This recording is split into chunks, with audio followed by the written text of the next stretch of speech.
वो आदमी जो अक्लमंद लोगों के साथ चलता है खुद भी समझदार हो जाता है। अक्लमंद को नसीहत करोगे तो वो आपसे मोहब्बत करेगा, लेकिन अगर बेवकूफ़ को समझाओगे तो वो आपसे नफरत करेगा। कम बोलना हिकमत है। बेवकूफ़ इंसान भी खामोश रहे तो अक्लमंद समझा जाता है।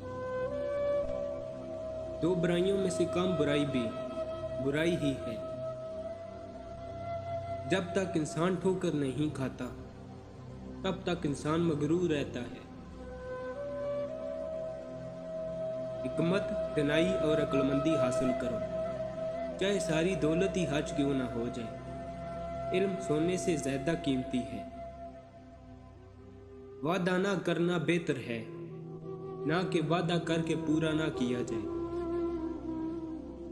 अच्छे वक्त में खुदा का शुक्र अदा करो, मगर बुरे वक्त में अपने अमाल पर गौर फिक्र करो।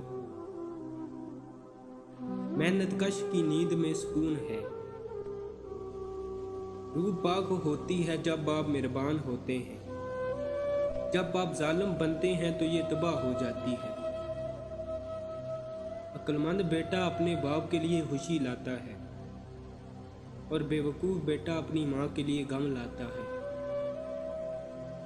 अच्छे लोगों को हमेशा नेमत के तौर पर याद रखा जाता है, लेकिन बुरे लोग जल्द बुला दिए जाते हैं। ज़ुबान को हमेशा कैदी बना कर रखो।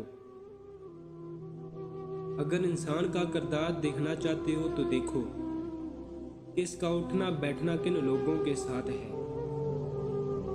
जिस तरह पानी चेहरे की अक्कासी करता है, इसी तरह दिल सच्चे इंसान की अक्कासी करता है। अक्लमंद हदायत पाकर खुश होते हैं, लेकिन अहमक मुंह के बल गिर जाते हैं। अगर आप मज़ीद अक़वाले ज़रीन पढ़ना चाहते हैं तो हमारी वेबसाइट को विज़िट करें। उसका लिंक डिस्क्रिप्शन में मैंने दे दिया है। आप वहाँ जाकर हर किस्म के अक़वाले ज़रीन जो कि उर्दू में ट्रांसलेट हैं आप उन्हें रीड कर सकते हैं।